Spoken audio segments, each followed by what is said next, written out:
Hello guys, welcome back to Trading for Beginners, and in this video I'm going to talk about how can you download or install Bitget application into your Android phone. So without any further ado, let's dive right into this exciting video. Now in order to do that, you just simply have to open your Play Store application, and after that just simply go over the search bar and search for Bitget. And after searching Bitget, this Bitget Bitcoin and crypto trade application will be available. Now you just simply have to tap into this install button, and after doing this, your Bitget Bitcoin and crypto trade application will be installed depending on your internet connection.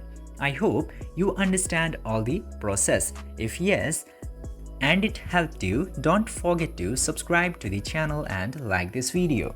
Thank you for watching.